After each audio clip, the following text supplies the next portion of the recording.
د امریکا استازو جرګې افغان الاصله امریکایي غړي عایشه وهاب وایي د امریکا حکومت باید دې ته له پام پرته چې کومه ډله واکمنه ده له افغانستان سره ډیپلوماسۍ ته مخه کړي او تعامل وکړي. هغې د افغانستان روان وضعیت خواشینونکی بلله او هیله یې څرګنده کړې چې امریکا د عملي تعامل له لارې افغان حکومت د بشري حقونو په برخه کې غوره لوری وهڅوي. عایشې وهاب په افغانستان کې د جنګسالارو ډلو په اړه ویلي دغه ډلې ناکامې او پر ناسم لوري روانې دي ځکه دوی هغه څه نه کوي چې د هیواد په ګټه وي بلکې هغه څه کوي چې د دوی په خپله ګټه وي او ان د امریکا د ملاتړ پر مهال هم دغو ډلو وطن لوټلی دی. څو اساسي پوښتنې دي. آیا امریکا به له افغانستان سره تعامل ته مخه کړي که کابل او واشنګټن د ډیپلوماسي پړاو ته ورځي نو کوم نوي ټکي باید ولټوي او آیا اوس مهال امریکا لپاره افغانستان لومړیتوب لري او که نه؟ سلام درنو لیدونکو، زه محمد نسیم ستانکزي یم. تاسو تودې خبرې خپرونه ګورئ. په دې خپرونه کې راسره په همدې موضوع د بحث لپاره درې قدرمن مېلمانه دي. د سیاسي چارو شنونکی او پخوانی سناتور ښاغلی هاشم الکوزی صاحب، د سیاسي چارو شنونکی ښاغلی حنیف خان کړوخېل صاحب او د سیاسي چارو شنونکی ښاغلی ذکرالله هاشمي صاحب. درې وړو درنو مېلمنو ته ښه راغلاست. وایم کور رمضان چې خپرونه کې راسره یاستئ. الکوزی صاحب، غواړم بحث تاسو نه راپیل کړم. د آغلي وهاب دغه څرګندونې په څه معنا دي او ستاسو په اند باندې آیا امریکا به له افغانستان سره تعامل ته مخه کړي؟ بسم الله الرحمن الرحیم. د رارسه مخکې ستانکزي صاحب تاسو ته او دواړو قدرمنو مېلمنو ته او ستاسو ټولو کارکوونکو ته او د افغانستان او شریف او مجاهد ولس ته ورونو او خویندو ته سلامونه او نیکې لیوې. وعلیکم سلام. کور مدار. واقعا هم چې کمې خبرې چې دي افغاني هغه چا کړي چې نوې د پارلمان سنات یا ولسي جرګې ته کامیابه سوې ده او د دې اوله وینا هم د افغانستان د ولس او د افغانستان د اوسني وضعیت په هکله، خصوصا چې په هغه ځای کې دا په سیاست کې برخه اخلي او اول د افغانستان یادونه کوي، مشکور ودانۍ ورته وایي. دغه څرګندونې باید پر ښه نیت وسي او په نیک نیت دپاره باید وسي. او امریکا واقعا هم چې امریکا په وارو وارو د ډېرو هیوادونو موږ تاسې ګورو چې کوم هیواد ولې افغانستان سره تعامل یا په رسمیت ته پېژندلي یا ولې زموږ سره دا دوه مخه سیاست که زموږ سره چیرې امریکا تعامل وکړي او امریکا افغانستان کې خپل سفارت خلاص کړي او د خبرو لار غوره کړي او د افغانستان د اسلامي نظام سره هغه غوښتنې چې زما د اصولو عنعناتو کلتور اسلامي دغو خلاف نه وي، امارات یې ورسره ومني او امریکا هم هغه تعامل چې مثال د افغانستان ملت کم ضرورتونه لري او د افغانستان اوسنی نظام خصوصا د کابینې وزیران چې په تور لیست کې دي او در بندیزونو لاندې دي او د بلې خوا زما کومه چوکۍ چې په ملګرو ملتونو کې غصب ده او راسه نیول سوې ده او زما 10 میلیارده ډالر خصوصا د دې امریکا یا د نورو د پلویانو د خوا اوس هم غصب دي راڅه ګیر کړي دي او د بلې خوا زما د اقتصادي وضعیت موږ تاسې پوهېږو د 50 کاله جګړه ترپل سوې امریکا پرون رالی د ډالرو پیسو سره او برته ولاړې او پر موږ باندې هغه دروازې ولاندې زما خپل حق یې راڅه غصب کوي او د بلې خوا زما وزیر د اقتصاد نه پرېږدي، زما وزیر د خارجې نه پرېږدي، زما هغه څه چې رابطات زه د نورو مملکتونو سره د اقتصاد په مورد کې د سیاست په مورد کې زه ولرم تعامل ورسره وکړم، خبرې ورسره وکړم، هغه ته ما نه پرېږدي. زما حق یې راڅه غصب کړی او دا زه د امریکایانو دپاره بالخصوصا د ټرمپ د ادارې دپاره دا ډېر نیک ګام بولم چې دوی زموږ سره د تعامل خبرې وکړي او زموږ سره هغه څه وکړي چې هغه زموږ عنعنات هم په نظر کې ونیسي، زموږ کلتور اسلام او مذهب په نظر کې ونیسي او دواړه متقابل هغه سیاست وکړو چې هم د افغانستان ګټې باید په نظر کې ونیول سي، هم د افغانستان د ملت ګټې باید په نظر کې ونیول سي، هم د افغانستان کلتور مذهب او اسلامیت په نظر کې ونیول سي، هم امریکا خپل ګټ ته وګوري او د امریکا دپاره بله لار نسته بیا د طالب سره تعامل، بیا د طالب سره خبرې، بیا خپل سفارت خلاصول چې په افغانستان کې خپل سفارت خلاص کړي او در هر چا دی بیا مخته راسي او هغه څوک چې نور پر یو بغل و بل بغل دي هغه به هم ټول سیده کېږي او امریکا د طالب بدیل هم نه لري. د آغلي وهاب دغه څرګندونې به د امریکا په سنا یا مشران جرګه کې په نورو سناتورانو باندې څه اغېز ولري؟ یا دوی به وادار دي ته کړي چې د دې په څېر باندې یو دریځ غوره کړي؟ خو داسې د دې خبرو خلاف نظرونه به هم پیدا سي او د دوی دا خبرې به ډېر د غبرګونونو سره مخامخ سي او ډېر به بیا داسې استازي د دې ملاتړ کوونکي پیدا شي د دې خبرې ته به لبیک وایي او تایید به ورته وایي او د دې ملاتړ به وکړي، د دې حمایت به وکړي او دا خبرې چې دي دا د امریکایانو په خیر دی، دا د امریکا د نظام په خیر دی او بله لار امریکا ته نه ده پاته. امریکا 20 کاله جګړه وکړه او 20 کاله یې دلته ځان ستړی کړي، 20 کاله یې ډالر و پیسه و واک و عواید ټول شان یې دلته استعمال کړه، د بم مور و پلار چا څه یې درلود هغه استعمال کړه، امریکایان یې مړه، ناټو یې مړه، ملګري یې مړه، تاوانونه یې وسول، ډالر یې ولاړه، هر څه یې وسول، د کورونو وطنونو څه مسافر و مهاجر و. دلته اوس زما د یوه ولایت د هلمند په نامه د سنګین زما یوه ولسوالي ده، په امریکا کې هم ادرې شته، په لندن کې هم امریکا شته، د نورو ناټو د پلویانو په هغه کلي کې ادرې زما د یوې ولسوالۍ په نامه ادرې هلته دوی جوړې کړي چې د امریکایان دلته مړه سوي، دلته یې انګریزیان مړه سوي، دلته یې نور د ملاتړ کوونکي حمایت کوونکي مړه سوي دي. نو د افغانستان د ولس، د افغانستان د خلکو غیرت هم ورمعلوم دی، تاریخ یې ورمعلوم دی، عنعنات یې ورمعلوم دي چې په زور باندې، په جبر باندې، په بدماشي باندې، په دغه په ټکو باندې د افغانستان پر ملت او د افغانستان پر ولس باندې نه حکومتداري کیږي او نه د افغانستان خلک په دغو خلکو په دغو شیانو باندې تسلیمیږي، او نه د افغانستان ملت در خپل مذهب، در خپل کلتور، در خپل اعلانات، در خپل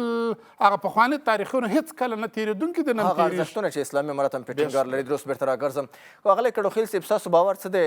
په اوسني وضعیت کې، اوسني شرایطو ته په پام باندې کابل او واشنګټن یو بل ته څومره اړتیا لري؟ بسم الله الرحمن الرحیم. زه هم په خپل وار باندې ستانکزي صاحب تاسې ته، جناب الکوزی صاحب ته، هاشمي صاحب ته نیکې هیلې او احترامات وړاندې کوم. په دې کې شک نشته ده چې د افغانستان دغه جغرافیایي موقعیت او د امریکا د 80 کلنه جګړه په افغانستان کې، نو دا ضرورت هم افغانستان لري امریکې ته چې امریکا اوس په جهان کې یوه برقدرت ده او د ده په خبره باندې اکثریت دولتونه کوي، نو ورته هم افغانستان ضرورت لري او هم امریکا دې ته ضرورت لري چې 20 کاله دلته په ټریلیونونه ډالر دلته مصرف وکړي، افغانستان ته راغلله او نن پسې په هغه رقم شرمندګۍ باندې چې دوی خپله وایي چې دا د امریکا په تاریخ کې یو ډېره شرموونکې پیښه وه، یو بد ورځ وه د موږ لپاره. نو د دغه په خاطر باندې چې بیا دوی هم د جبران د خپلو خبرو وکړي، نو ضرورت لري چې افغانستان سره لکه څه رقم یې تعهد کړی و د دوحې په کانفرانس کې چې موږ به د په 6 میاشتو کې د امارت اسلامي د مشرانو نومونه له تور لیست نه ایسته کوو او هغه دارایان چې دي هغه به خلاصوو او د افغانستان په اقتصاد کې به موږ له دوی سره کومک کوو. خو بدبختانه هغه چې د دوحې په کانفرانس کې سوي وله هغه ونه سوله او د دې ترڅنګ په همدغه کوم هغه سی و تړون سی و چې په دوحې کې وسو، نو دوی ویلې چې دغه تړون به د منځګړو هیوادونو او د خاصو میکانیزمونو لرویه چې دوی به دا تعقیبوي او د دې له مخې نه به موږ مخکې سره ځو. خو تر اوسه پورې نه هغه منځګړي هیوادونه معلوم سول چې دا کوم منځګړي هیوادونه ول او نه هغه میکانیزم معلوم سو چې دا د کوم میکانیزم لرویه چې اوس هغه هیوادونه چې په دوی باندې دوی پوه وي چې دا منځګړي څوک ول، هغه منځګړو هیوادونو ته دغه صلاحیت په لاس کې ورکړي که کومه داسې اشتباه یا کومه تخطي د امریکې لخوا نه کیږي چې هغه منځګړي هیوادونه امریکې ته ووایي چې دغه تعهد تا کړی و، ته باید له دغو شیانو نه تېر سې. او که بعضې داسې قصې د امارت اسلامي لخوا نه بعضې نقص دغې توافقنامې کیږي، نو باید چې دغه منځګړي هیوادونه یا هغه کوم میکانیزم چې دوی سره مابین سره جوړ کړی ده چې هغه په امارت اسلامي باندې غږ وکړي چې تاسې دغلته تعهد کړی ول، د خپل تعهد مه ګرځېږئ تر څو پورې په دغه مسلې کې سلامت او ملامت پیدا سي. په دې کې شک نشته ده چې اړیکې د موږ د امریکې سره ډېرې مهمې دي. تاسې ولیدل چې په دې 20 کلن نظامي حضور کې چې امریکا دغلته له خپل قوت او قدرت سره راغله، افغانستان یې اشغال کړ، خو تاسې ولیدل چې ټولې نړۍ په یو ساعت کې د امریکا له رسمیت پیژندلو سره ټولې نړۍ دی په رسمیت باندې وپېژنده. اگر که هغه تاسې اوس په خپله د دغه سناتور صاحب خبرې اورئ چې هغه پخواني جنګ سالاران ول او له هغو د دوی خاطرې نه لرلې، اوس بیا دا توصیه کوي د خپل حکومت ته چې دغه خلکو په دې 16 کلو کې تنا خپل جوبونه ډک کړل، د افغانستان د خیر او د فلاح غم له دوی سره نسته ده. په هغسې یو فاسد حکومت چې امریکا په رسمیت باندې وپېژنده، ټولې نړۍ ورسره په یو ساعت کې وپېژنده. خو اوس چې تاسې ګورئ چې په افغانستان کې فساد صفر سوی ده، داسې ډېرې پیشرفت په افغانستان کې رامنځته سوی، سرتاسري امنیت ده، یوه ولیس خاوره د بل چا په صلاحیت کې نسته ده، دلته هغه ولایتي امپراتورۍ چې وي دا له مابین نه تللي دي، اقتصاد هم په پښو باندې درېدلی ده، زراعت هم په پښو باندې درېدلی ده، اوبه مهار سوي دي. نو په دغسې شرایطو کې هم تاسې ګورئ چې اوس تر اوسه پورې امریکا چې موږ په رسمیت باندې نه پېژني، نه اسلامي نړۍ، نه د سیمې هیوادونه او نه همسایه هیوادونه دې ته زړه ښه کولی چې موږ په رسمیت باندې وپېژني. نو په دې 5 کلو کې تاسې ولیدل چې یو روسیې موږ په رسمیت باندې پېژندلي یو، نو که امریکې سره زموږ اړیکې ښې کېږي، په دې کې شک نشته ده چې دنیا او نړۍ او د سیمې هیوادونه به په یو ساعت کې موږ په رسمیت باندې پېژني، دا د افغانستان لپاره بیا ډېر لوی پیشرفت زمینه برابرېږي. ډېره زیاته مننه کړوخېل صاحب. بېرته راګرځم قدرمن هاشمي صاحب، ستاسو باور څه دی دواړه لوري ولې باید تعامل وکړي او تر اوسه پورې ولې دوی ترمنځ دغه د ډیپلوماسۍ هغه څراغ ډېر تت پاتې شوی دی؟ الحمدلله وحده والصلاة والسلام علی من لا نبی بعده. اما بعد، ستانکزي صاحب تاسو ته او الکوزی صاحب ته، کړوخېل صاحب ته، تاسو لیدونکو ته خپل سلامونه وړاندې کوم. وعلیکم سلام کوربه. د دې په خاطر باندې چې موږ دغه خبره پوه سو پې باندې باید یو څه څېړنه غواړي. مهرباني. اولا خو دا داسې عایشه وهاب په نامه باندې کوم امریکایي د کامیابه سوې ده دا اوس امریکایي بلل کېږي. په اصل کې امریکا ټول مهاجر دي. امریکا خپل وګړي نسته، هغه وګړي دي ټول وزلي دي، ټول له اروپا او له لارې خوا راغلي دي. اوس امریکایي بلل کېږي. دا یوه خبره. کومې خبرې چې کوي د دې د ګټې دپاره کوي. دا دومه خبره. درېیمه خبره داسې ده چې موږ دلته اوس حالت وڅېړو. حالت داسې ده تاسې په خپله ولیدل چې امریکا د ایران له جنګه څخه په چا سو. بله. سبب یې دا و چې روسیه او چین نه غوښتل چې امریکا ایران په جنګ باندې تسخیر کړي. لہذا دلته اوس اعلان وکړو چې موږ دلته اقتصادي بندیزونه پې لګوو. نن چین اعتراض وکړو چې دغه بندیزونه موږ نه منو. په دې خاطر نه منو چې دا یو جانبه ده او غیر قانوني ده او په دې بندیزو باندې موږ دریږو نه. لہذا حتی بیا د وزارت خارجه د چین ویان دا خبره وکړله چې موږ کوم تعاملات چې له ایران سره لرو دا د بین المللي قوانینو په رڼا کې ده. غیر قانوني کړنې موږ نه دي ورسره کړي. لہذا امریکا شرق میانه له لاسه ورکوي. شرق اقصا یې له لاسه ورکړل. تاسو په خپله ولیدل چې د جاپان په دریاب کې د کوریا جنوبي او د کوریا شمالي په معضله کې دوی خپل هغه په اصطلاح باندې دا د طیاره چې د افغان دوی راوغوښتل خلیج ته راوغوښتل. لہذا د دغه ټولې څېړنې په اساس باندې چې وګوري امریکا دې ته ضرورت لري چې په امریکا په افغانستان کې وجود پیدا کړي. مخکې له عایشه وهاب مخکې د امریکا پخوانی سفیر په افغانستان کې وو. دا خبره 2 ورځې مخکې وکړل چې امریکا دې ته اشد ضرورت لري چې خپل سفارت په افغانستان کې پرانیزي. یعنی دا خبره د امریکا په غټو ستراتیژیکو مراکزو کې اوس خپریږي او په هغو باندې دلیل وایي، په هغو باندې کار کوي هغه ته. لہذا امریکا په دا اوسنۍ حالت کې دې ته مجبوره ده چې په افغانستان کې خپل سفارت خلاص کړي. ولې له دې جهته د امریکا په سیاست کې یوه قاعده ده. هغه قاعده دا ده چې که په خپله جایدو په خپله جایږي ځان جایي، په خپله امریکا هلته پایګاه جوړوي. که چیرې په خپله نه جایدو بیا یوه پښه ږدي، بیا چې پښه کېنږدي بیا ګوته ږدي. لہذا ساحه نه خالي کوي. لہذا د استراتیژیک له نګاه په دا اوسنۍ وضعیت د امریکا کې افغانستان ته اشد ضرورت امریکا لري. موږ هم لرو، په دې کې شک نشته چې افغانان هم وروسته له دې 40 کلو جنګو څخه دې ته ضرورت لري چې په افغانستان له نورو دولتو سره ښې اړیکې ولري. خو یو عمده مشکل دا ده چې امریکا د دنیا په سیاست، د دنیا په اقتصاد، د دنیا په نظامی برخو کې کنټرول لري. لہذا که امریکا دا اقدام ونه کوي ډېر دولتونه اقدام نه کوي. لہذا موږ تاسو ولیدل روسیه افغانستان په رسمیت وپېژندل، خو اما د روسیې په قدم باندې هر هغه دولتونه د موږ شمالي ګاونډیان دي خو هغه اقدام یې ونه کول. لکن دا به درته وایم چې که چیرې امریکا دا اقدام وکوي په دې کې شک نشته چې د افغانستان د رسمیت پېژندنې لړۍ به ډېر هغه سي ډېر ګړندی په دې خاطر سي چې هغه وام هغه ډار چې له امریکا څخه دا دولتونه لري په خپل اقتصاد باندې، په خپلو پیسو په راکړه ورکړه، په خپلو بانکو باندې، په خپلو ډیپلوماتیکو چارو باندې هغه وام هغه ډار به له بینه ولاړ سي نو دا لړۍ به دلته شروع سي. نو لہذا په دې کې شک نشته چې هم د امریکا ګټه ده هم د افغانستان ګټه ده. دلته اوس خبره په دې کې راځي چې آیا دا د امریکا تصمیم داسې یو تصمیم ده چې هغه د اشخاصو په سر باندې ونیول سي؟ نه. صحیح ده، عایشه وهاب به دا خبره کړې، زلمی خلیلزاد به دا خبره کوي، دا بل سفیر به دا خبره کوي. تر هغه چې داسې یو مرحلې ته ورسیږي چې هغه په دې نتیجې ته ورسیږي چې پرته له دې بل کار نه کیږي. یعنې دا ستراتیژیک تصمیم دی. دا ستراتیژیک تصمیم دی. ګوره او ستراتیژیک تصمیم د ټرمپ د ادارې، تاسو ټرمپ ته وګورئ، ټرمپ لکه لیونی غوندې عمل کوي. هیڅ کله لکه د امریکا نورو رئیسانو په شکل باندې نه ده کړی. یعنې دا ډېر امکان لري چې ټرمپ د شپې تصمیم ونیسي سار افغانستان په رسمیت وپېژندل، او دا هم ډېر امکان لري چې زه سار له امریکا له ایران سره جنګ شروع کوم. یعنې په دغسې یو حالت کې چې دوی په داسې یو حالت کې دي چې د دې تصمیم نیونه داسې نه ده لکه پخوا. یعنې عاجل تصمیمونه نیسي په دې خاطر باندې چې هغه کوم شی چې دوی له لاسه ورکوي هغه کنټرول کړي. کور ودان ډېره زیاته مننه. ښاغلی الکوزی صاحب ستاسو باور څه دی؟ ښه د امریکا د سناتور بالاخره لکه څنګه هاشمي صاحب اشاره درلودله دا یو ستراتیژیک تصمیم دی، اوس د اشخاصو په واسطه باندې دې ته کمپاین کیږي.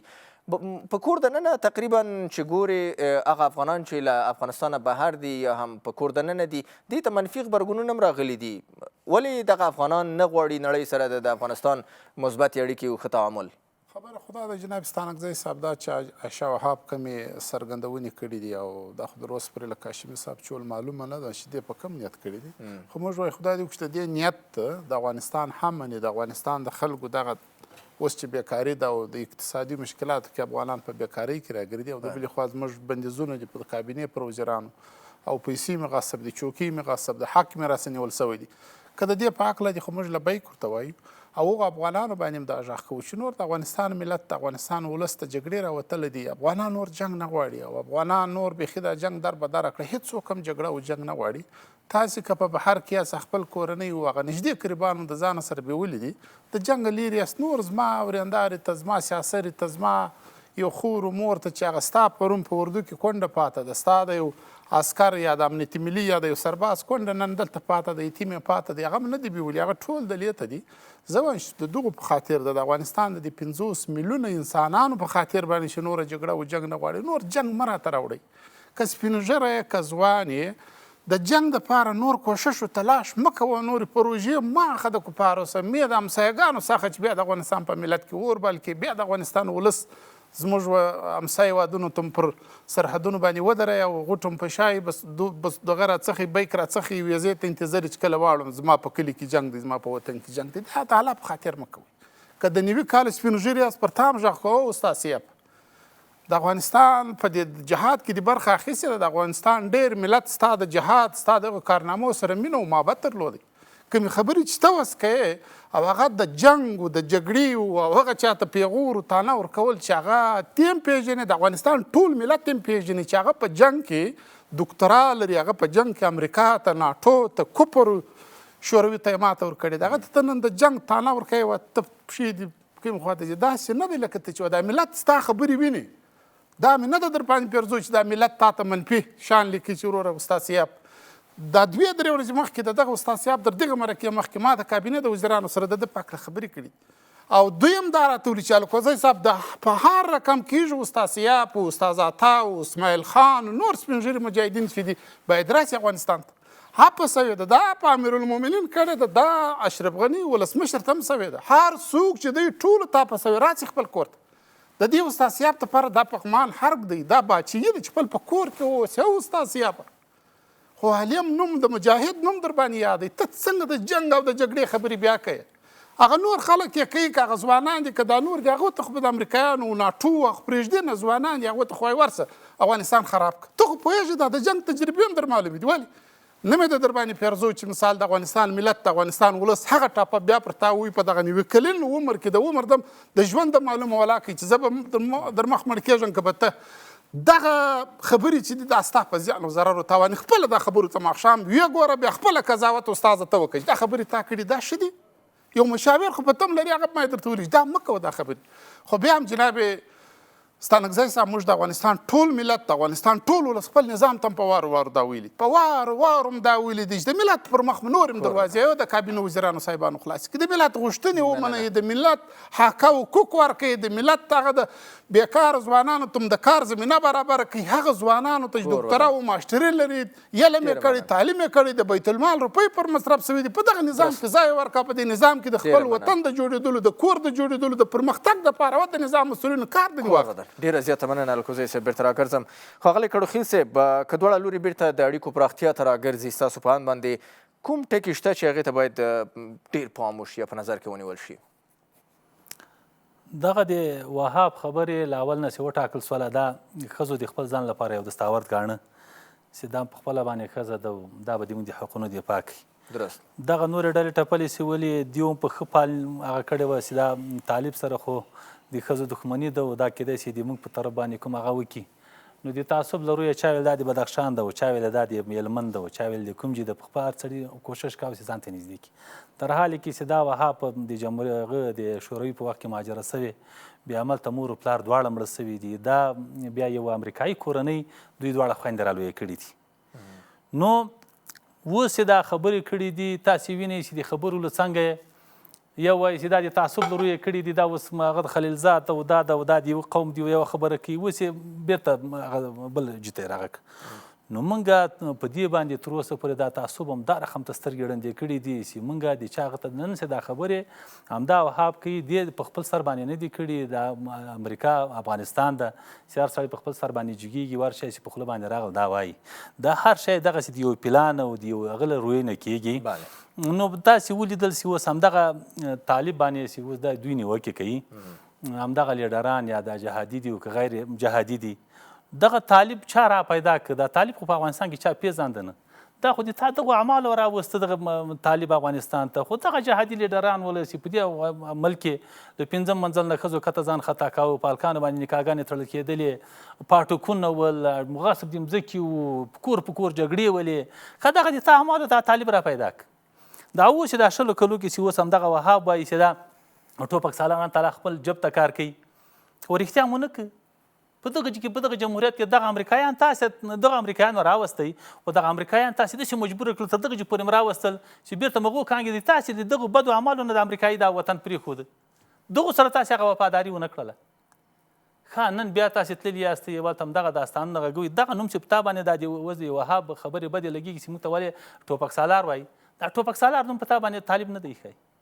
دا د افغانستان ولس نه در باندې ښایي دا مغه امریکایي سیتي په اوږو باندې راغلی دا مغه در باندې ښایي دا مغه حکومت در باندې ښایي چې د کوم حکومت ته ته اوس انډیواله د جمهوریت حکومتونه وایي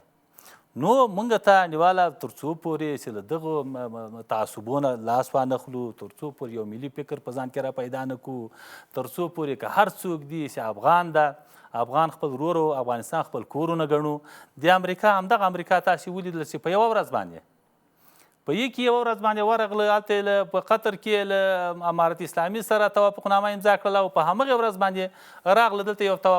تفاهمنامه یې له جمهوریت سره امضا کړله په عین وخت په عین ساعت کې خو تاسې ولید چې نه هغه طالب سره چې کوم تعهد دوی کړی په هغه باندې ودرېده نه چې جمهوریت سره کوم تعهد دوی کړی په هغه باندې ودرېده نو موږ ته په کار ده چې په خپل مابین کې یو بل سره وپېژنو بې له دې نه چې اوس هلته یوه امریکا افغانولاست امریکایي خبره کړې ټول پې باندې غږېږو دا د 40 میلیون نفوس خلکو ته باید موږ اهمیت ورکړو نه یو امریکایي ته کوربه ډېره زیاته مننه کړوخېل صاحب ښاغلی هاشمي صاحب ستاسو باور څه دی مخکې تاسو یادونه وکړه چې امریکا افغانستان ته په شدت سره اړتیا لري ښه امریکا اړتیا لري افغانستان هم اړتیا لري دغه اړتیا یا دې فرصت نه افغانستان څنګه ګټه پورته کولی شي ګوره افغانستان د تیرو 5 کلو کې چې د افغانستان خارجي سیاست وڅېړي دا د شریعت اسلامي او د اسلام د اخلاقیاتو د سیاست په رڼا کې په مخ روان ده بالخصوص د اقتصادي محور په اساس باندې چې اعلان شوی ده دا د افغانستان هغه تاریخي حالت بیانوي او تطبیقوي ګوره موږ په وخت کې د عدم انسلاک د دولتو مؤسس وو یعنی افغانستان د ټوټو په وخت کې او جمال ناصر او د هغه په وخت کې مؤسس د عدم انسلاک د دولتو یعنی دا بې طرفه پاتې شوی افغانستان لہذا دا اقتصاد محور دغه سیاست دنیا ته په دې 5 کلو کې ثابته کړه چې امارت اسلامي افغانستان غواړي له ټوله دنیا سره په اقتصادي تعاملاتو کې صحیح ډیپلوماټیکي اړیکې ولري د چا په امورو کې دخالت نه کوي او څوک هم نه پرېږدي چې په افغانستان کې دخالت وکړي دلیل هم دا ده چې 20 کاله د افغانستان ملت تنها د امریکا او د ناټو په ضد باندې وجنګېدل سره له دې چې هغه 48 دولتونه راغلي وو سبب یې دا و چې دخالت یې خپل وطن کې نه منل لہذا دغه سیاست چې اوس ده په دنیا کې ډېر استراتیژیک مراکز ډېر دولتونه دې ته قانع کړي دي چې هغه باید له افغانستان سره په دې خاطر تعامل وکړي چې افغانستان د سیاست کې تجاوزانه فکر نسته لہذا موږ تاسې ولیدل ناروې دا اعلان کوي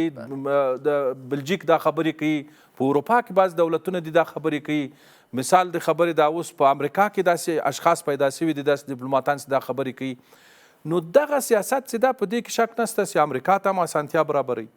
اروپا ته هم برابروي آسیا ته هم برابروي ول له دې جاته که چیرې امریکا دلته خپل سفارت پرانیزي په اقتصادي برخو کې ونډه اخلي دا هیڅ کله تهدید د چین دپاره نشي کېدلی د روس دپاره نشي کېدلی ولې دلته به عسکري یا نظامي کوم هغه نه وي کوم مرکز نه وي کوم نظامي عملیات به نه وي د دې په ضد باندې به استخباراتي کار نه کوي ولې دلته د ډیپلوماتیک له چارو لکه نور دولتو کې سفارتونه دي دوی به هم دغسې خپل ژوند کوي دا یوه دومه خبره دا ده چې دلته دوی له ایران سره په شرق میانه کې په جنګ باندې لګیا دي یا به دا ساحه ټوله پرېږدي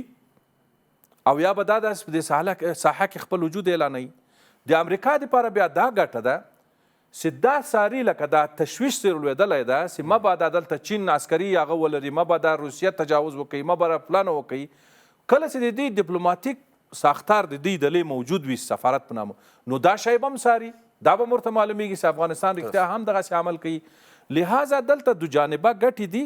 او له دې ګټو څخه صحیح استفاده د دواړو په ګټه کې ده هم د دنیا په ګټه کې ده هم د دې منطقې ګوره په دې منطقه کې موږ تاسې د علامه اقبال دا خبره ډېر یادوو چې وایي چې افغانستان د اسیا زړه په شکل باندې ده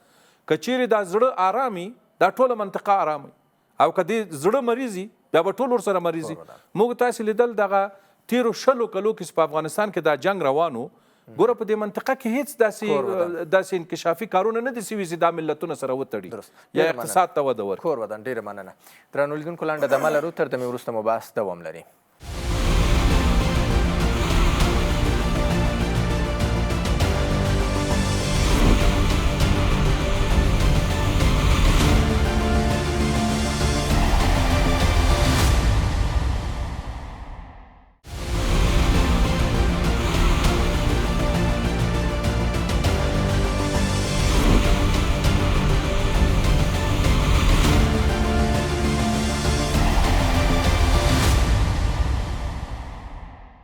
درنو لیدونکو بیا هم ښه راغلاست بحث مو دوام لري. ښاغلی الکوزی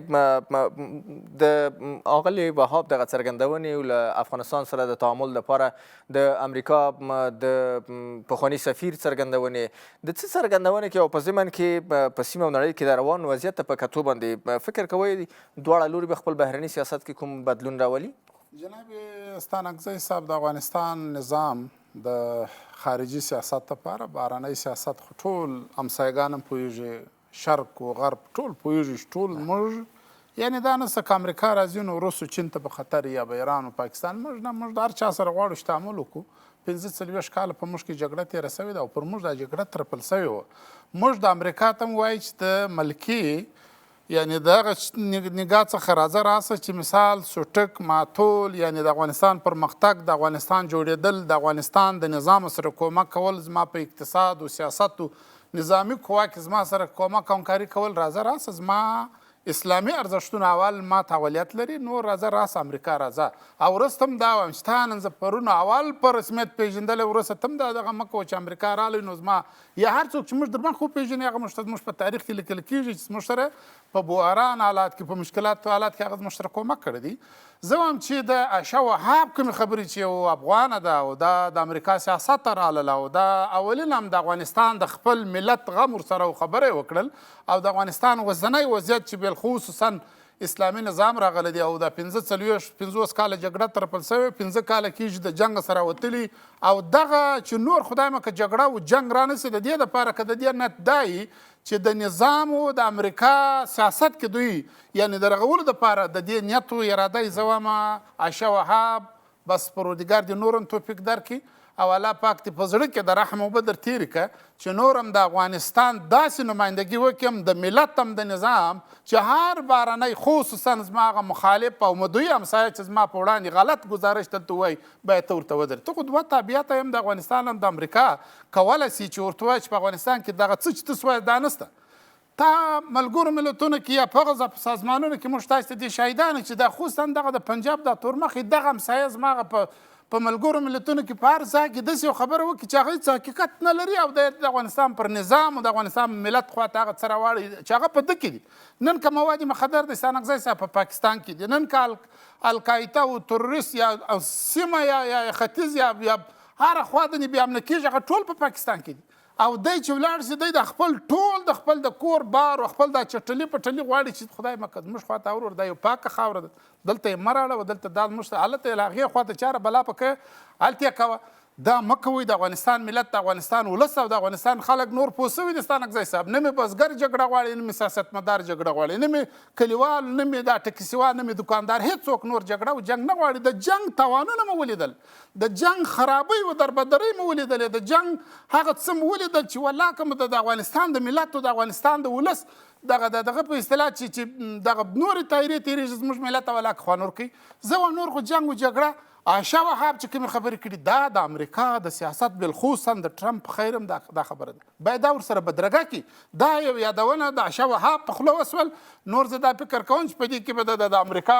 ډېر سیاستمداران د دې سره په دې خبره کې به همغږي او دا خبره به انشاءالله نور هم انکشاف ورکول حساسیتونو به دغه څرګندونې څه اغېز ولري د سیمې بله بله ګوره ما مخکې ویلي د سیمې بالخصوصا دا یو څوک موږ لرو موږ شپږ همسایه هېوادونه لرو په دې شپږو کې په پاکستان پنجاب کې یو کړی ولس یې نه شیم سیاستمداران یې نه شیم ملکي حکومتداري یې نه شیم هغه د پنجاب د سیند هغه پوجي حلقه یې شیم چې 50 کاله یې پروژې راوړلې زما پر ملت باندې زما پر ولس زما پر پاکه خاورې تطبیقولې زه ارامۍ ته نه پرېښولم خوشحالۍ ته نه پرېښولم یووالي ته نه پرېښولم نظام یو آزاد مستقل خپلواک نظام ته نه پرېښولم دا نه چې طالب نن راغلی دی ما نه پرېږدي جمهوریت یې نه پرېښولی کرزی صاحب یې نه پرېښولی اشرف غني یې نه پرېښولی ترک نور محمد یې نه پرېښوی مجاهدین یې نه اوله پلا طالب او د پاکستان د ایسا استخباراتو څوک پرېږدي ارامۍ ته په دې خو نور خلک پوه سو چې ستا مطلب دا نه دی چې دلته جنګ دی جګړه ده ورڅخه زما ورور راسته زما خوابه دی سړی راسته چې ورته په افغانستان کې جګړه وکړه جنګ وکړه پر دغو خوابدو افغانان هم دا غږ کوم چې پر لحاظ د خدای دغه افغانستان د دې 50 ملت خلکو په خاطر باندې د پاکستان په خوله باندې جګړه مه راوړه ما د پاکستان دغه خبرې ورسره منه چې تا ته وایي ولاړ شه په افغانستان کې جنګ وکړه د چا سره جنګ کوې د کم چا په وړاندې چې اسلامي او شرعي نظام حالا دلته راوسري د دې په وړاندې د چا څه ازادي اخلي نو دغه کارونه چې سم نه دي راسي د جوړېدلو دپاره د پخلاینې او د تماس کمیسیون دی د دغه د لارې دروازه خلاصه ده ستاسې عزت ستاسې درناوی ستاسې قدرداني به د دې نظام مسؤلین لویان او کشران به درته کوي ډېره زیاته مننه کوربدن الکوزی صاحب کړوخېل صاحب د بندیانو مسله مې یوه هغه څه موضوع ده چې د دواړو لورو ترمنځ د بحث وړ ده افغان لوری وایي چې موږ ډېر بندیان آزاد کړي دي ولې امریکا په دې برخه کې خپلو ژمنو ته متحده نه ده پاتې شوې او سرغړونه یې کړې ده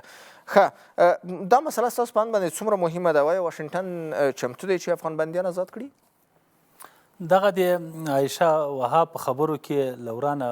داسې معلومیږي چې هغه مغه کومې غوښتنې چې تکراري د امریکا وي هوبهو هغه غوښتنې د دوی هم دي خو عایشه وهاب د امریکي حکومت ته وایي چې موږ باید د افغانستان حکومت که هغلته هر څوک وي دا باید تنها پرېنږدو نور همغه د ښځو د حقوقو د بشر د حقوقو عامه شمول حکومتونه د دغه یادواري چې امریکا کوله دې هم په خپلو خبرو کې کړې ده نو په دغه کې شک نشته ده چې دغه هره مسله په خبرو باندې حل کیږي نو تاسې ولیدئ چې 20 کلن وزیر د امریکا دلته دا مسله حل نه کړله په نظامي شکل باندې خو په خبرو باندې په 18 میاشتو کې هغه نظامي شتون د اروپا او د امریکا په دې خبرو له لارې نه حل سو د خلک تر غجې پورې لاړله همدغه د بندیانو خوشي کېده د خبرو په واسطه باندې وسو د خلیلزاد صاحب د نور امریکایي پلاوي راتګ و دلته له امارت اسلامي سره په کور دننه او په قطر کې خبرې ولې چې دې ته زمینه برابره کړله او امارت اسلامي د حسن نیت په خاطر باندې ځینې بندیان ورخوڅې کړه داسې امریکا هم دا تعهد کړی و چې یو بندي د موږ تاسې په هغه کې ده په امریکا کې چې دا به راخوڅې کوي خو بدبختانه هغه کار ونه سو هغه بندي تر اوسه پورې بې له دې نه چې محکمه وسي کلونه کیږي چې هلته په امریکا کې په بېګناه ډول باندې بندي ده نو د هرې مسلې حل په خبرو باندې ده نو عایشه وهاب هم همدغه خبر ورته کړې ده چې باید موږ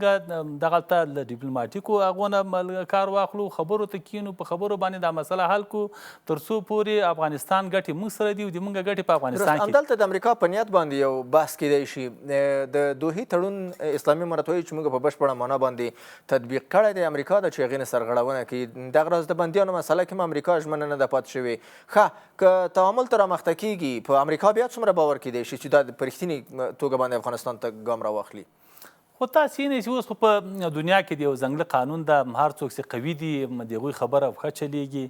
او د غریب خبره هغه رقم ته چې باید واورېدل سي نه اورېدل کېږي لکه مخکې د خپلو خبرو کې مونږ وویلې په همدغه توافق کې دوی داسې هغه کړی دا به د منځګړو هېوادونو یا د کوم میکانیزم لرو یا دا څارل کېږي چې اوس دا مشکل په چا کې ده خو تر اوسه پورې نه هغه میکانیزم پیدا سو نه هغه منځګړي هېوادونه پیدا سو چې و د پرې ګوته ونیسي چې دا کار امارت اسلامي نه خرابه ده او که له امریکې نه خرابه ده نو په دغه ځای کې امریکا یا که تازي کوي دا اوس نه د افغانستان مسله نه ده د ایران سره تاسې وګورئ دا څومره داسې دوی سره کینی توافق کوي خبرو هغه کوي بل ورځ ګوري بیا حمله پرې باندې کړي هغه مسله بیا له بدو بدتري دا ایراني چارواکي ما هم دغه خبره کوي چې دوی په خبرو باندې موږ نور هغه نسو کولی ځکه دوی په خپله مګ خپل تعهدونه ماتوي په خپل تعهد باندې نه درېږي همدغه تعهد چې تاسې ولي دلته امارت اسلامي و دلته له د افغان حکومت سره کوم تعهدونه کړي ول په کوم تعهد ودرېد نه د جمهوریت په تعهد باندې ودرېد نه دغه امارت اسلامي سره چې کړی نو په هغه تعهد باندې ودرېده خو اوس لکه هاشمي صاحب چې وویلې د امریکا مجبوریتونه دي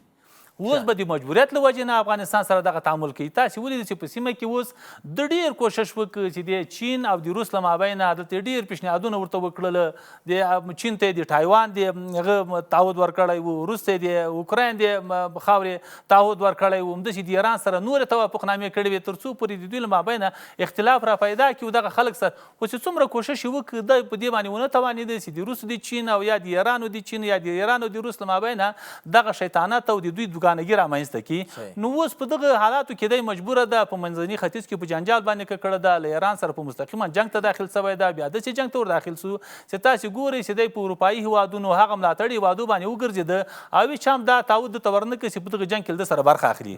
تاسې راپورونه د دوی ولیدل چې دغه دربور د توغندي چې دي د امریکا په ډیپوګانو کې خلاص شوي دي نور دا شی هم نه لري نو په نظامي ډګر کې ده ماته وخوړله اوس اقتصادي بندیزونه دي په دې باندې پایپشاري کوي چې د اقتصاد له نګاه نه ایران وځپي هغه مغه د چین حکومت په خپله باندې اعلان وکړي چې وروره موږ د بینالمللي قوانینو لرو ایران سره مغه خپل تجارت کوو نو له دې نه معلومیږي چې په تجارتي ډګر کې هم ایران دی نشي ماتولی چې نشي ماتولی ده ته بله لار پاتې نه ده که غواړي چې چین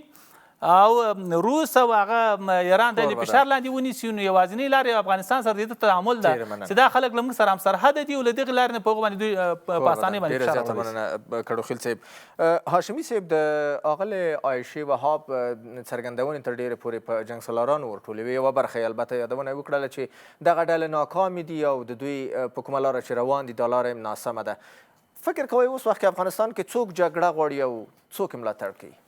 ګوره یو شی دی چې د نبي صلی الله علیه وسلم یو حدیث ده نبي صلی الله علیه وسلم فرمایي وایي من اعان ظالما سلطه الله علیه وایي څوک چې له یو ظالم سره کومک وکړي خدای پاک هغه ظالم پې باندې مسلطوي ګوره په دې کې شک نشته چې په تېرو شلو کلو کې دا جنګ سالاران ورته وایي هر څه ورته وایي دا خلک له امریکا سره لاس په لاس د افغانانو په کورو باندې بمباري وي د افغانانو په بندي کول ګوانتانامو ډکېدل مظلوم افغانانو باندې چې کوم جبر و ستم روانو دا خلک روانو لہذا اوس به خدای پاک په دې باندې د امریکا مسلطوي د ما په اند باندې د عایشه وهاب دا خبرې هلته یوه کړۍ د هغه د دې دپاره هم د خطر زنګ ده زه خو سیاف ته هم وایم زه خو اتانور ته هم وایم زه قانوني ته هم وایم زه ټولو هغه مشرانو ته وایم چې دا د تاسې په حقیقت دپاره د تاسې دپاره د زنګ خطر ده لکه قدیر راجي دا امریکا به تاسې نیسي تاسې د جنګ سالارانو په نامه باندې تاسې د پاټکمارانو په نامه باندې په دې نامه باندې چې د امریکا قوانین هم د پښو لاندې کړی په دې نامه باندې چې هلته امریکایانو څونه غلاوې په افغانستان کې وکړي دا ټول په تاسې باندې تپي که چیرې دوی هوښیارانه د دنیا په سیاست کې کار وکوي که دوی تجربه ولري که دوی په ځان باندې پوه سي باید دوی د امارت اسلامي افغانستان دا دعوت ومني او راسي په خپل وطن کینی ګوره کرزی د سابقه رئیس جمهور د خپل کور کې ناسته عبدالله د ناسته دغسې نور مسؤلین دي ناستي دلته خپل ژوند کوي صحیح ده ته به نه یې په سیاست کې دا ضرور خو نه ده چې ته به رئیس جمهور یا به وزیر خو په خپل کور کې په خپل وطن کې باعزته واوسه دغه امارت اسلامي افغانستان سي یو مسلمان سي شیخ اسامه رحمه الله امریکا ته نه ور تسلیمل تا خو بالکل نه ور تسلیموي د هغه خلکو دپاره چې د امارت په ضد باندې عمل کوي لا دفاع کوي په خارج کې لہذا زه په دې خبرو کې اولین خطر دی ته بولم دا د دغه سټیجه زه وایم او دوی د تحلیل هم کي او تاسې بې ګورئ دا هر یو پسې به په امریکا کې عریضې کېږي افغانان به پیدا کوي افغانان ته وایي ستاسې په محکمه کې عریضه پې باندې وکوئ د ما پلار وژلی د ما ورور وژلی د ما په کور باندې داسې کړی هلته فلاني پیسو کې دونه پیسې غلا کړلې د امریکا ټکس هغه ته ټکس ورکوونکی ته تاوان رسولی ده یقین وکوه زه د دې په خبرو کې اولین خطر دا خلکو ته په دې خاطر بولم چې په دې باندې د افغان الاصل سناتور نوم هغه کېږي رالو د امریکا او د افغانستان د اړیکو په باره کې هر هغه امریکایي الاصل چې وویل هغه منه لکه دا سابقه سفیر چې ویلي دي اما زه خو د عایشه وهاب په خبرو کې بالکل خطر ټوپک سالاران ته بولم هغه خلک چې په اروپا او امریکا کې ناست دي او په دې سوچ کې دي چې دلته به موږ پرېږدي هغه پیسې چې مغلا کړي له دې باده به امریکا هڅه و دې ته چې په افغانستان باندې جنګ وکړي بیا به موږ په ټانګو باندې سپور یو دا خوب دې نه ویني بلکې دا خلک به یو هلته محاکمه کېږي. ډېره زیاته مننه هاشمي صاحب. بېرته راګرځم جنبندي کې نظر مو اخلمه. ښه ښاغلی الکوزی صاحب که بس راټول کړو جنبندي ولرو حل لاره مو لرو د افغانستان جګړې که فرض کړو د اوسنۍ جګړې که پردی دي په ټوله کې د نړیوالو لویو قدرتونو له خوا نه دا حمایه کېږي هغوی غواړي په افغانستان کې بېثباتي او جګړه وي د دې مخنیوی څنګه کیدی شي؟ خبره خدا د جناب ستانکزي صاحب په دا وارو موږ په دې تلویزیونو کې نارې وړي دي او دغسې مو ارتباطاتو سره نیولي دي بالخصوصا دا د نظام مسؤلینو ته ورغلي شخصي غوښتنه مو نه ده د کړې دا ورغلي او خبره مو دا ورته کړې ده چې د افغانستان د اسلامي نظام مشرانو که لوړ یاست که کوچني یاست که ملایان یاست که نظامیان یاست که ملکیان یاست هر څوک چې یاست نظام یاست نن د پلار حیثیت لري نور ملت ته روره غېږ هم نوره غټه کوي دا دروازې چې مو دي دا دروازې هم د ملت پر مخ باندې خلاصې کوي او دغه نظام او دغه افغانستان چې د افغانانو کور دی او هر افغان حق لري چې په دې خپل کور کې واوسېږي او د خپل د کور د جوړېدلو دپاره کار وکړي نو د بل ملک په اتباعو باندې وطن نه جوړېږي خپل د کور اعضا ښه جوړوي هغه وایي زه پکښې اوسېږم نو زه دلته دغه ځای چې ښایسته کوم خو ماته په در کبل سړی راځي هغه ځي ماتې پرېږدي دغه د جمهوریت څه پروژې وموندله چې تللې نه وه بیا ګردې خراب شولې طالب چې جوړې کړي دي هغه دې وسته که خراب شوه شرکت والا راغواړي وایي بیا یې جوړه کړه بیا یې جوړه کړه بیا یې جوړه کړه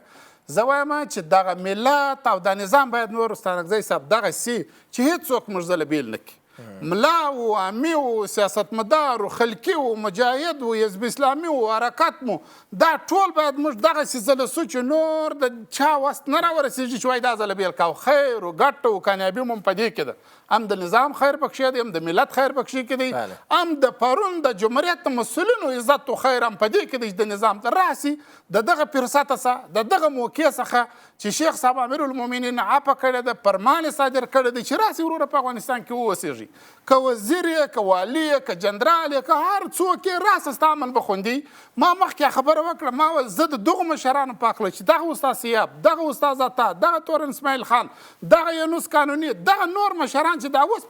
په خارج کې دي څو ورځې مخکې ما د معین صاحب هرشاه جناب صدر حاجي مولوي صاحب سره جناب نور د کابینې د وزیرانو سره ما دا خبرې کړې نور مشران هم راسره وه یعنې د هر چا نماینده هم د استاد عطا نماینده چې د کورونو خبرې وکړي چې کورونه چیرې و چیرې هغه واده ورکړه ولم به کورونه ورته تسلیمیږي یعنې هغه غوښتنې چې وې در دغه د دوی در څرګندونو در دې در خبرو 3 ورځې مخکې ما د هر مشر سره جلا جلا خبرې کړي او هغه داسې اخلاص لري داسې مینه او محبت لري او دونې خوشحاله کېږي د دې خلکو په راتګ لکه یو ورور چې راسي نو زه وایم وایي د خوا به دې خلکو شتلي یاست که په دغه کې تاسې خیر وینئ په دغه کې تاسې ګټه وینئ چې بیا راځئ جنګ کوئ جګړه کوئ زه وایم او مشرانو دا د باندې مشران ته هم تاسې ځله جوړېږئ که مې ورته دا د کابل واک ورکوئ که مې ورته دغه ستاسې د موقتې ادارې چې ته وایې ته فکر لرې دا تا نیولی که مې مشر کوې جوړېږئ ځله خو زه وایم په 100 نفرو 100 نفره درته افغانان به 100 نفره درکړي چې 100 مشران منو راسي په 100 مشره سي خو زه وایم چې په 200 مشران یې ولاکه در سره ومني 200 مشران به 200 رئیس جمهوران به نو دغه د افغانستان ملت نور پر لحاظ د یسوع سپین ږیرو نور یې مه دربدره کوئ نور یې مه خرابوئ راسي د ملت پر زړونو باندې د ملت پر ټپونو باندې ملحم کښېږدئ تاسې د افغانستان خلک یاست د افغانستان اتباع یاست حق لرئ چې په افغانستان کې واوسېږئ افغانستان ستاسې کور دی دلته د نیکو مشورو د نیکو نظرونو د نظام د بقا د نظام د ساتلو د یو اسلامي او آزاد یو خپلواک نظام دپاره خو دا د ثواب په خاطر باید ټول کار وکړه خلقي یې که مجاهد یې که جمهوریت یې که هر څوک که بزګر یې که ټکسوان یې وروره خو ته دویم پاسپورټ یې اخیستی دی هغه پاسپورټ به دې هم نه در خرابوي راسه په افغانستان کې واوسېږه هغه هم پاسپورټ هم تا ته در پاته ډېره مننه ښاغلی الکوزی صاحب کړوخېل صاحب د اسلامي امارت اقتصاد محوره تګلارې یا پالیسۍ ته په پام باندې کوم د ضعف ټکي شته چې هغه په قوت بدل شي څو نړۍ نوره هم دې ته واداره شي چې افغانستان سره نیک تعامل او ښه تعامل ته رامخته شي ستانکزی صاحب لکه دا د خلیفه صاحب خبرې په یو خبري کانفرانس کې وکړلې سیاره ما د جنګ خبرې ځکه نه کولی چې دښمن په خپله باندې دا چغې ویلې نو ما ته څه ضرورت و چې ما دا خبرې کولې پرون هغه د غیرت او د جنګ خبرې چې ولې طالب نه غږېد دښمن یې په خپله په دې باندې اعتراف کوو چې موږ مات سولو موږ وبایلله موږ یو شرمندونکې ماته وخوړله موږ په ډېر بد حالات باندې راووتو د امریکا په تاریخ کې دومره بده پیښه نه وه نو هغه خبرې پرون دښمن کولې، نن د دغه د زور خبرې له مخې دښمن چې په باندې قناعت وکړي، نور دا د زور خبرې پرېږده. اوس لکه دا بعضې ځایو کې تاسې ولیدل، همدغه بعضې هنرمندان راغله په میدان هوایي کې، ډېر ښه وضعیت ورسره وسو. نن یې تاسې نه په دې لایق خپرونو کې له ټولو کسانو سره لګیا دي، د طالب صفتونه کوي او ډېره خلک ورسره خوله وهي او هغه کوي دا کوي. دا د طالب هغه نرمه لهجه وله چې د خلکو سره یې وکړله چې په زرګونو خلک یې ځان کړل. همدا چې تاسې بل د استاد خبرې واورېدې چې د ایران له خوا نه ویل خپله ښځه راسره وله چې کله راغله ما د طالب مینه مې چې ولیدله، ویل د دې ښځې په مخ کې ما ته شرم درېده چې زه خو د احساسات مې کنټرول نه سو کړی، د خپلې ښځې په مخ کې ویل ما په چغو چغو باندې وزړل. نو که دغسې له افغانانو سره په محبت او په مینه باندې خبرې وکړل سي، نور طالب ته دا ضرورت نه پیدا کېږي چې دی د راسي خلکو ته دې ووایي چې زه داسې کوم او زغه کوم. دغه ټول افغانان به د ده په نمایندګۍ باندې، که هغه په نورو ولایتو کې دي، هغه که په نورو دولتو کې دي، که هر چېرته دي، د دې دفاع به دغسې کوي لکه دی طالب چې په خپله مالته موجود ده. موږ طالب ته دغه وایي لکه پرون دی چې د جنګ قصې، د تا د همت قصې د تا دښمن کولې، نن باید د تا د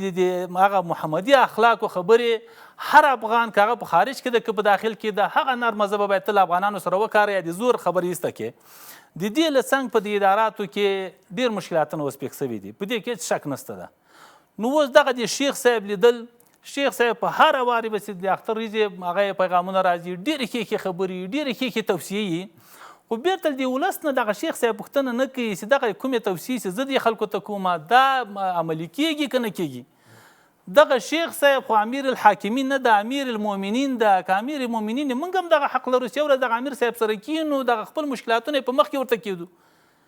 ښه که یو بل چېرته خبره کوو انډیواله خلک یې داسې برداشت کوي چې د نظام په ضد باندې هغه کوي. کنې چارواکو ته دا لاسرسی ولاکه په اسانه باندې یو سړی ورسره کیني او دا نیمګړتیاوې ور په ګوته کړي. فساد په اداراتو کې اوج ته رسېدلی ده، د ولس سره هغه پسته ژبه اوس نه کارول کېږي، ولس سره مشترکات انډیواله نه پیدا کېږي، د ولس هغه مشروع غوښتنې نه منل کېږي. نو تر څو پورې چې دغه ولس موږ د ځان نه کړو، دغه 40 میلیونه نفوس، که عایشه یو افغانه ده، یو خبره هلته کړې ده، که ښه کوي که بد کوي، د امریکا د ګټو په خاطر کوي.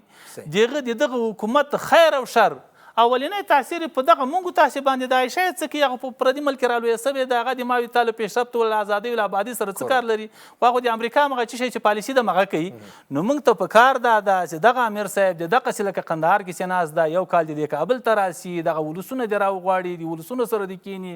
قندهار ته دې لاړ شي، بدخشان ته دې لاړ شي، هلمند ته لاړ شي، تر څو پورې چې د ولسو د دوی له مابینه دغه کومې فاصلې چې دې رالنډې سي، دوی د موږ خبرې واوري، موږ د دوی خبرې واورو. ډېره زیاته مننه کوربه کړوخېل صاحب. هاشمي صاحب محترم، افغانستان پردي نشي جوړولی. افغانان څنګه کولی شي د دغو ناخوالو ټغر ټول کړي، بالاخره یو آباد افغانستان ولرو؟ ګوره ډېره اسانه مثال دا اوس د تېر 15 کلنه دوره ده. ګوره په دې 15 کلنه دوره کې چې موږ په خپله افغانان منصفین سو او ویې څېړو، یعنې واقعا چې د افغانستان په زیربنا کې، د افغانستان په کارو کې دونه کارونه سوي دي چې په تېرو 50 کلو کې نه دي سوي. لہذا دا معنی څه شی ده چې افغانان دا قابلیت لري چې دا کار وکړي. اولا ګوره دا هم د خدای پاک یوه ورکړه وه. ګوره په اولو شپو کې چې امارت اسلامي افغانستان بیرته ستون شو، دلته ترکان را خطا وتل، دلته پاکستانیان رالل، دلته ایرانیان رالل، دلته نور دولتو خلک شرکتونه رالل. خو د خدای پاک تقدیر دا و چې هغه خلک ونه کولی سوی دلته سرمایه ګذاري وکړي. لہذا دروازه چاته خلاص وه؟ ملي شرکتو ته. د موږ خپل ملي خلک تجاران را ولاړ سول. اوس ګوره د سړکو قراردادونه له دوی سره دي، د برق قراردادونه له دوی سره دي، هر کار چې کوي په خپل افغانان کوي. دا په خپل هم داسې یو درس و چې افغانانو ته بالفعل دا درس ورکول چې موږ افغانان د دې قابلیت لرو، د دې جوګه یو الحمدلله چې موږ په هر عرصه کې کار وکړو. لهذا ټول افغانان په دې باندې حتی په خارج کې د دما په اند باندې زه وایم چې دا سابقه سیاسیون ځان بولي، مجاهدین ځان بولي، د حکومت اراکین ځان بولي، دوی خو به په یو شي کې تعلیم کړی، را دې سي په تعلیم کې د خدمت وکړي، را دې سي په اجتماعي برخه کې کومک وکړي، را دې سي د افغانستان د سیاسي استقرار کې د کومک وکړي. اولین کومک یې دا ده چې ووایي چې یوه سړی په ټوله دنیا کې رواج ده چې یو سیاسي ناکامه کېږي، هغه استعفا ورکوي، هغه ځي په خپل کور کې کښېني، وایي اوس له دې بعد د نور خلک کار وکړي. نو لہذا د ما په اند باندې افغانانو ته دا ډېر غټ درس و دا 15 کلو، او په راتلونکي کې به انشاءالله افغانان ډېر ښه کار وکوي. دا حکومت ته هم الحمدلله تجربه سول، افغانانو ته هم تجربه سول، او دوی به په دې عرصه کې کار کوي. لله الحمد موږ به تعلیم په برخه کې وینو چې افغانان ځلیږي، په سپورټ کې وینو چې ځلیږي په نورو داسې کارو کې سړی په خپله تعجب سي ورته سي یعنې که چیرې افغانانو ته فرصت ورکړل سي انشاءالله دوی به په خپل وطن هم جوړ کړي منتها مشکل په چیش کې څوک فرصت څوک نه ورکوي فرصت خارجان نه ورکوي زه دلیل درته وایم دا اقتصاد چې دا په دوو طرفو باندې کیږي اوس دنیا خدا د امریکا د دنیا په ټولو پیسو باندې کنټرول نیولی په بانکو باندې کنټرول کړی صحیح ده یو ډالر چیرې نسي حواله کولی مګر د امریکا فدرال بانک اجازه ورکړي صحیح ده که چیرې امریکا د افغانانو ته دغه د دنیا مسلمانان سي په ډیرو کمو پیسو باندې غواړي چې په افغانستان کې سرمایه ګزاري وکړي دا خلک پرېږدي او دا ترانزکشن د بانکونه پرېږدي ته یقین وکړه افغانستان په 2 کلو کې به بله خوا وړي خو با کمال تاسف چې اوس دا 20 کاله چې دوی کوم ظلم په افغانانو باندې کول اوس هم کوي اوس یو ادنا پیسې نه پرېږدي چې دلته صحیح حواله وسي دلته مثال د خبرې یو څوک راسي په ازادانه توګه باندې سرمایه ګزاري وکړي بیا په ازادانه توګه باندې خپلې پیسې یوسي نو دا سل مشکلات چې دي د غرب او اروپا او د دوی د مالي سیستم جوړ کړی چې افغانان یقین وکړه چې که چیرې دا لارې خلاصې وای اوس به افغانستان بیخي په بله خوا وای ډېره زیاته مننه له درې وړو قدرمنو مېلمنو چې بحث کې مو راسره ګډون کړی کور مدن درنو لیدونکو له تاسو هم مننه چې د خپرونې تر پای شېبو راسره وئ تر بلې خپرونې مو الله مل شه